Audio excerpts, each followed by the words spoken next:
오늘도 시청해주시는 여러분께 감사 말씀을 먼저 드립니다. 고맙습니다.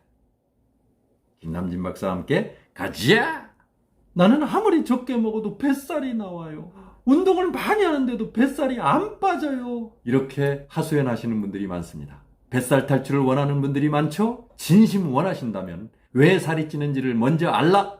그래서 오늘은 생활 속에서 습관이 되면 안 되는 또는 빨리 해결해야 하는 구체적인 방안을 고르고 골라서 8가지로 함축하여 제시하고자 합니다. 여러분들도 몇 가지가 해당되는지 끝까지 시청해 주시고 실천을 위한 노력을 뿜뿜 뿜어주시길 기대합니다.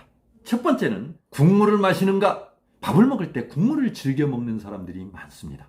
특히 배가 나온 사람들 중에는 국물을 남기지 않고 다 마시는 특징이 큽니다. 그 이유는 국물에 영양가가 많아서, 국물이 아까워서, 국물을 쫙 마셔야 든든해서, 국물을 마셔야 다 먹은 것 같아서 등등. 그런데 왜 국물이 나쁜가요? 마실수록, 즉 습관이 될수록 뱃살은 물론이거니와 비만이 되기 쉽습니다. 또한 나트륨의 결정체로 질병도 쫙 들어옵니다. 그래서 남겨라 버려라 강조했습니다. 구체적인 것은 첫 번째 동영상을 참고해 주시기 바랍니다. 두 번째는 밥을 빨리 먹는가?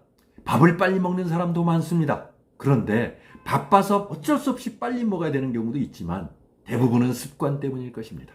문제는 정상적인 경우에는 배가 부르면 뇌에서 렙틴이라는 식욕 억제 호르몬이 쫙 분비가 됩니다. 그리고 주인님 그만 먹어요, 배불러요 신호를 보내는데 빨리 먹으면 왜 안 좋은가요? 이 배부르다는 신호를 뇌에 보낼 시간이 부족해요. 그러다 보니 포만감을 느낄 시간도 역시 부족해요. 그러니 과도한 칼로리 섭취는 불을 보듯 뻔합니다. 그래서 오래 씹으라는 것입니다.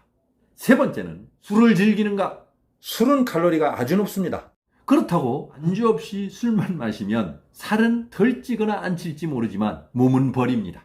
소비성 칼로리여서 말을 많이 하면 대부분 소모됩니다. 그러면 무엇이 문제인가요? 문제는 안주입니다. 술을 마시는 사람들 중에 상당수는 칼로리를 생각하지 않습니다. 그저 맛있고 기름진 안주를 선호하는 경향이 강합니다. 여기에다 늦게까지 이어지는 것이 대부분입니다. 이것을 일주일에 2-3번은 보통이고 일부는 거의 매일 마실 정도로 중독이 된 사람도 있습니다. 술을 자주 마실수록 몸인들 멀쩡하겠습니까? 뱃살은 기본입니다. 네 번째는 과식이나 폭식을 하는가? 허리 28을 41년간 유지하고 있는 저는 음식을 먹을 때 규칙이 있습니다. 바로 배부름을 느끼기 전에 수저를 놓는다거나 오래 씹어서 배부름을 느끼는 것입니다. 그런데 뱃살이 나오는 사람들은 이것을 못 지키는 경우가 많습니다. 배불러야 수저를 놓거나 배부르게 먹고도 또 디저트를 찾거나 먹는 것이 습관이 되어 자신이 과식자인 것을 모릅니다. 과식이나 폭식의 특징은 어떤 것이 있나요? 입에 맞는 음식들이 있으면 미친 듯이 먹기도 합니다. 또한 남는 음식들을 버리기 아깝다거나 유통기한이 다가오는 음식들을 영양가나 칼로리 생각 없이 먹는 경우도 습관이 된 사람들이 많이 있습니다. 마치 당연한 것처럼 뱃살을 만들고 있는 것입니다. 다섯 번째, 간식을 즐기는가?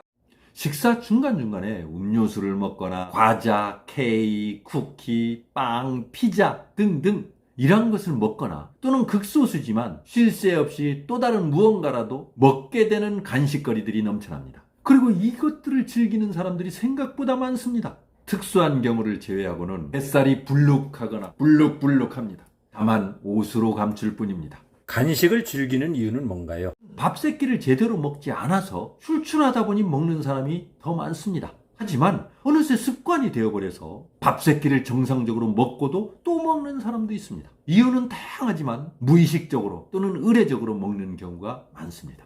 모두 뱃살들이 감사하게 생각하는 사람들입니다. 여섯 번째는 음식의 유혹을 못 참는가?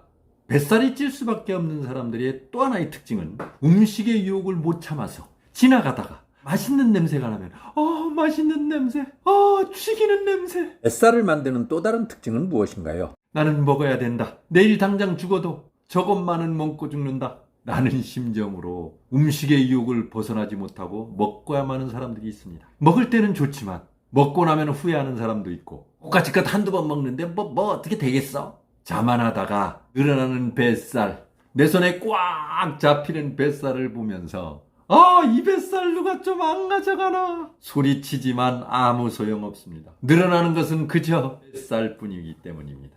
일곱 번째는 밤늦게 또는 자기 전에 먹는가? 저녁 식사를 했음에도 불구하고 어두운 불빛이 깊어질수록 자꾸 먹을거리가 생각나는 사람들이 있습니다. 가장 큰 이유는 밤에 먹을 것이 있어서기 때문입니다. 누군가 가족이나 아이들을 생각해서 사오는 통닭부터 시작하여 피자라든가 족발이라든가 또는 라면에 이르기까지 한번 불이 붙으면 몸은 즉각 반응합니다.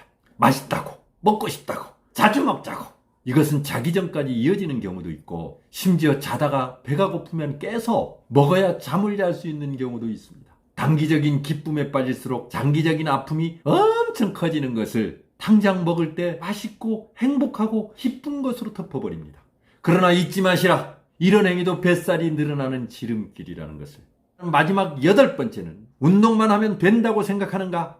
아무리 먹거나 어떻게 먹어도 운동만 하면 된다는 사람들이 있습니다. 물론 안 하는 것보단 낫죠. 동호회라든가 모임이라든가 끝나고 나면 술을 마신다거나 진수성찬을 먹습니다. 특히 술, 그것도 운동 동호회, 건강이나 취미생활을 위해서 가입하고 끝나면 술을 마시는 사람들이 생각보다 많이 있습니다. 등산을 갔다 오면서 한 잔, 뭔가를 했으니 또 한 잔, 그리고 모기타니 한 잔 등등 막걸리나 소주에 기름진 안주까지 푸짐하게 먹고 집으로 돌아갑니다. 그렇게 먹고 살 안 쪄요? 라고 물으면 돌아오는 대답이 운동하면 돼요 합니다.